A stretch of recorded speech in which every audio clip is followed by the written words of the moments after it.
Delimitation కు వ్యతిరేకంగా Congress working committee తీర్మానం చేసింది. ప్రస్తుత సీట్లలోనే మహిళా రిజర్వేషన్లు ఇవ్వాలని సిడబ్ల్యూసీ స్పష్టం చేసింది. వందే మాతరంలో 2 చరణాలే పాడాలని నిర్ణయించారు. నిరుద్యోగులు, విద్యార్థుల సమస్యపై, అయోధ్య విరాళాల చోరీపై పోరాటం చేయాలని నిర్ణయించారు. ఢిల్లీలో కాంగ్రెస్ వర్కింగ్ కమిటీ సమావేశంలో కీలక నిర్ణయాలు తీసుకున్నారు.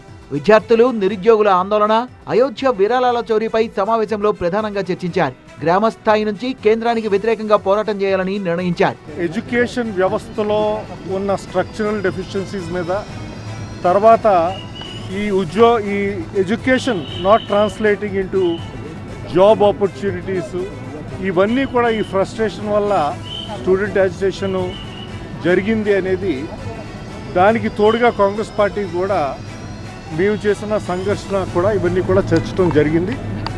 ఇది ఇక్కడితో ఆగిపోదు, ఎందుకంటే ఏదైతే స్టూడెంట్స్ తరఫున కాంగ్రెస్ పార్టీ యాజిటేషన్ టేకప్ చేస్తుందో అది తప్పకుండా కంటిన్యూ అవుతుంది. వందే మాతరం వివాదంపై సమావేశంలో కీలక నిర్ణయం తీసుకున్నారు. 1937 నాటి వందే మాతరం పాడాలని సిడబ్ల్యూసీ నిర్ణయం తీసుకుంది. వందే మాతరంలో 2 చరణాలే పాడాలని నిర్ణయించారు.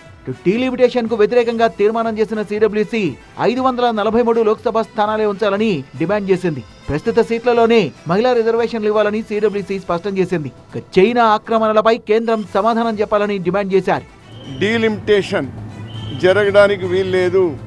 డీలిమిటేషన్ అడ్డం పెట్టుకొని ఈరోజు మహిళా రిజర్వేషన్ అంటున్నారు. మహిళా రిజర్వేషన్ బిల్లు ఎప్పుడో పాస్ అయిపోయింది. ఆ మహిళా రిజర్వేషన్ బిల్లు ఏ దానికి అడ్డు పెట్టకుండా ఈ 2029లో కంపల్సరీగా ఇంప్లిమెంట్ చేయాలి. మహిళలకు రిజర్వేషన్ అనేది కూడా గట్టిగా నిర్ణయం తీసుకోవడం జరిగింది. ఆ విధమైనటువంటి రెజల్యూషన్ కూడా చేయడం జరిగింది. సిడబ్ల్యూసీ సమావేశానికి సోనియా, రాహుల్, ప్రియాంక హాజరయ్యారు. సమావేశానికి తెలంగాణ సీఎం రేవంత్ రెడ్డితో పాటు కర్ణాటక సీఎం డీకే శివకుమార్, కేరళ సీఎం సతీశన్ కూడా హాజరయ్యారు. దేశ ఆర్థిక, సామాజిక, రాజకీయ అంశాలపై సిడబ్ల్యూసీలో చర్చించారు. యువత, మహిళలు, రైతుల హక్కులపై సిడబ్ల్యూసీలో కీలక చర్చ జరిగింది.